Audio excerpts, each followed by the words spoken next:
So 10,000 in the inner column, फिर एक line छोड़ के हमें अंडरलाइन करना पड़ेगा। लेकिन ये भी साइलेंट एडजस्टमेंट है स्टूडेंट, तो ये एडजस्टमेंट अभी का अभी हम सॉल्व करेंगे। ओके स्टूडेंट, अभी एडवर्टाइजमेंट की बात करेंगे ना, तो यहाँ पर लिखा है कि advertisement is for 2 years with effect from 1 January 2019। Okay advertisement जो है वो 2 साल के लिए हमने किए।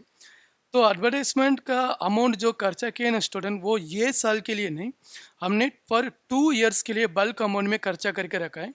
तो वो जो 2 years के एक्सपेंसेस अभी हम यहाँ पे दिखा नहीं सकते। ओके तो यहाँ पे हम जो भी दिखाएंगे करंट ईयर का होना चाहिए, यानी कि करंट ईयर का एक्सपेंस, करंट ईयर का इनकम, फिर उसमें से जो भी प्रॉफिट या लॉस आएगा वही हमें कैलकुलेट करना पड़ेगा। लेकिन यहाँ पर एडवर्टाइजमेंट का खर्चा तो 2 years के लिए हुआ है ना। 2 years मतलब अभी ये मोर देन 1 years हो गया। उसमें भी एक डेट भी दिया है कि विथ इफेक्ट फ्रॉम 1 जनवरी 2019, यानी कि एडवर्टाइजमेंट ये साल के स्टार्टिंग से नहीं हुआ, ये जो भी हुआ है वो 1 जनवरी से हुआ है।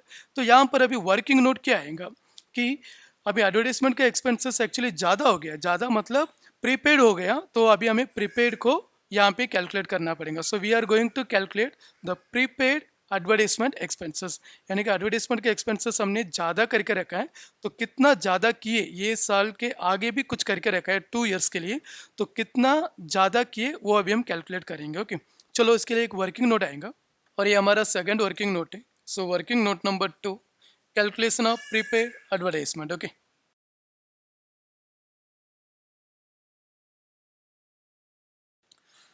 अच्छा, अभी प्रीपेड एडवर्टाइजमेंट हम कैसे कैलकुलेट करेंगे? इट्स वेरी सिंपल स्टूडेंट, कि यहाँ पर एडवर्टाइजमेंट का टोटल अमाउंट एक्चुअली 10,000 रुपीज़ करके दिए है। तो टोटल एडवर्टाइजमेंट का अमाउंट 10,000 रुपीज़ है। ओके लेकिन इट इज़ फॉर 2 years, यानी कि वो 2 साल के लिए किया है ना। तो ये एक साल में 12 महीना होता है स्टूडेंट, तो यहाँ पर 2 years मतलब वो जो एडवर्टाइजमेंट का एक्सपेंस हुआ वो 24 मंथ के लिए हुआ स्टूडेंट। 1 year कंटेन्स 12 मंथ, सो 2 years मतलब कितना हो जाएगा 24 मंथ। ओके तो जो भी खर्चा वो 24 मंथ के लिए हुआ। सो देयर फॉर 24 मंथ जो खर्चा हुआ वो 10,000 रुपीज़ है। ओके 24 मंथ के लिए 10,000 रुपीज़ है, लेकिन विथ इफेक्ट फ्रॉम 1 जनवरी 2019 दिया है ना, और यहाँ पर अकाउंटिंग ईयर एंडिंग तो 31 मार्च 2019 है। तो 1 जनवरी से लेकर 31 मार्च तक एक्चुअली हमें सिर्फ 3 महीने के लिए खर्चा यहाँ पे दिखाना पड़ेगा student. Advertisement with effect from मतलब स्टार्ट हुआ 1 जनवरी से, तो 1 जनवरी से ये साल में 1 जनवरी से ही स्टार्ट हुआ, तो 1 जनवरी से 31 मार्च तक, जनवरी फरवरी मार्च, यानी कि 3 महीने के लिए हमें यहाँ पे खर्चा दिखाना पड़ेगा, यानी कि 3 मंथ के लिए वो एक्सपेंसेस है। लेकिन 24 में अगर हम 3 मंथ निकाल देंगे ना स्टूडेंट, तो कितने महीने के लिए हमने प्रीपेड किए, यानी कि ज़्यादा करके रखे। तो हमने 3 महीने के बाद 24 में 3 निकालने के बाद हमने 21 यानी कि 21 मंथ के लिए हमने ज़्यादा खर्चे करके रखा है। एक्चुअली ये साल में जनवरी से मार्च तक हमें 3 महीने के लिए ही खर्चा करना चाहिए था, लेकिन हमने 2 years के लिए करके रखा है, वो भी जनवरी से। तो फिर ये साल का 3 महीने निकालने के बाद हमने प्रीपेड 21 मंथ के लिए एक्स्ट्रा किए। तो यहाँ पर अभी हम 21 मंथ का अमाउंट फाइंड आउट करेंगे। Okay so therefore prepaid 21 month के लिए अभी हम फाइंड आउट करेंगे। ओके 21 मंथ के लिए ये अमाउंट हमें फाइंड आउट करना पड़ेगा, question mark. Okay student, total expenses is made for 24 month 10,000 rupees, but we need to find the prepaid amount of 21 month। Okay तो 21 मंथ का जो एक्स्ट्रा खर्चा हो गया वो अभी फाइंड आउट करेंगे। ओके इट्स वेरी सिंपल, कि अभी यहाँ पर देखो स्टूडेंट, इधर 24 है हमारे पास और उसके सामने 10,000 रुपीज़ है, फिर 21 है हमारे पास, फिर इसके सामने अमाउंट नहीं है। तो ऐसा रहेगा ना स्टूडेंट, तो ये जो अमाउंट अभी नहीं है ये फाइंड आउट करने के लिए एक इजी मेथड है स्टूडेंट। हमेशा तुम क्रॉस मल्टीप्लाई करो फिर डिवाइड करो, आपका आंसर मिल जाएगा। लेकिन क्रॉस मल्टीप्लाई और डिवाइड कैसे करने का देखो।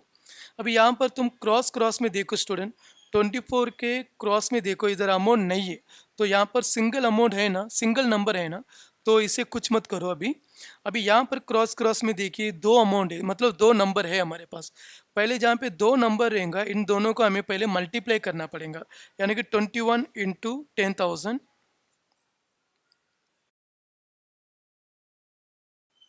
एंड डिवाइडेड बाय, फिर ये जो सिंगल अमाउंट है ना स्टूडेंट क्रॉस में, उससे डिवाइड करना पड़ेगा। Okay 24 student. ऐसा करने से हमेशा ये जो अननोन वैल्यू है ना स्टूडेंट वही मिलेगा।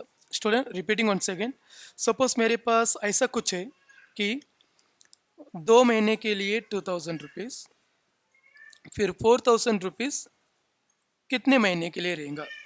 इधर भी देखिए स्टूडेंट क्रॉस क्रॉस में जो अमाउंट रहेगा उसे पहले मल्टीप्लाई करने का, और क्रॉस क्रॉस में जो सिंगल अमाउंट रहेगा उससे डिवाइड करने का, और जो वैल्यू मिलेगा वो हमेशा ये अननोन वैल्यू रहेगा। रिपीटिंग वन सेकेंड, सपोज यहाँ पर इन दिस केस 500 रुपीज़ है, लेकिन कितने महीने का पता नहीं, और 3 महीने के लिए 700 रुपीज़ है। स्टूडेंट इसमें भी अगर हम क्रॉस क्रॉस, यानी कि पहले यहाँ पे देखो दो नंबर है, इन दोनों को मल्टीप्लाई करने का, फिर सिंगल अमाउंट मतलब क्रॉस क्रॉस में देखो सिंगल नंबर से डिवाइड करने का, फिर जो भी आंसर मिलेगा वो हमेशा ये अननोन वैल्यू रहेगा। ओके चलो यहाँ पर अभी हम डिवाइड करेंगे कि 21 एंड 24, सो 3 टेबल से पहले डिवाइड करेंगे। 3 7 ज़ा, 3 8 ज़ा, फिर अभी हम 2 टेबल, 2 4 ज़ा, 2 5 ज़ा, again 2 table, 2 2s are 2 25s are, again 2 table, 2 1s are 2 1 2 5 0। अभी हमें 7 इंटू 1 2 5 0 को मल्टीप्लाई करना पड़ेगा। सो 7 into 0 0, 7 5 are 35 and 7 2s are 14 plus 3 17, 7 1s are 7 plus 1 8। तो ये जो 8,750 रुपीज़ मिला है ना student, it is nothing but our prepaid of 21 month. Okay तो अभी जो आंसर मिला ये हमेशा ये अननोन वैल्यू रहेगा, यानी कि अभी हमें 21 मंथ के लिए वैल्यू पता चल गया, इट इज़ 8,750 रुपीज़, और यही हमारा प्रीपेड है। ओके तो प्रीपेड को क्या करने का student, prepaid expenses are always reduced from the particular expenses, यानी कि अभी प्रीपेड को हमें माइनस करना पड़ेगा। तो प्रीपेड अभी हम माइनस करेंगे यहाँ पर, ठीक है। यहाँ पर हम प्रीपेड माइनस करेंगे एडवर्टाइजमेंट में माइनस प्रीपेड, लेकिन ये प्रीपेड हमें मिला वर्किंग नोट नंबर 2 से, तो यहाँ पे हमें लिखना पड़ेगा कि वर्किंग नोट नंबर 2, और हमें जो अमाउंट मिला वो 8,750 रुपीज़ है, तो वो हम यहाँ पर माइनस करेंगे। फिर जो 1,250 रुपीज़ है बैलेंस वो हम आउटर कॉलम में लिखेंगे, ठीक है स्टूडेंट। अभी ध्यान दीजिए कि इट्स वेरी सिंपल, 3 महीने का जो खर्चा है वो हमने यहाँ पे दिखा है, और जो बाकी 21 मंथ का प्रीपेड किए हमने वो उसका दूसरा इफेक्ट अभी हम असेट साइड में लिखेंगे, यानी कि प्रीपेड एक्सपेंसेस का दूसरा इफेक्ट असेट साइड में आएगा। ओके तो अभी हम सीधा असेट साइड में जाके लिखेंगे कि प्रीपेड एडवर्टाइजमेंट,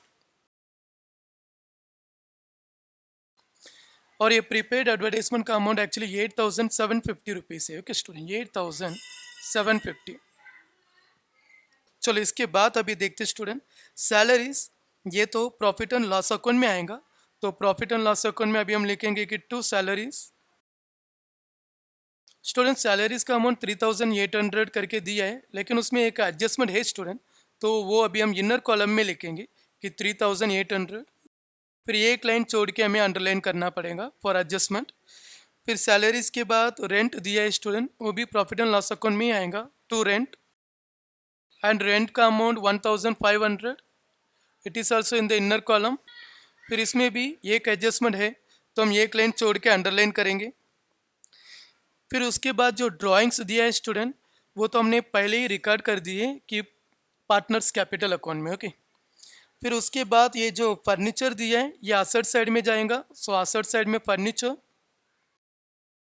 और फर्नीचर का amount 1,95,800 in the inner column, क्योंकि इसके ऊपर डिप्रिसिएशन है स्टूडेंट इसलिए।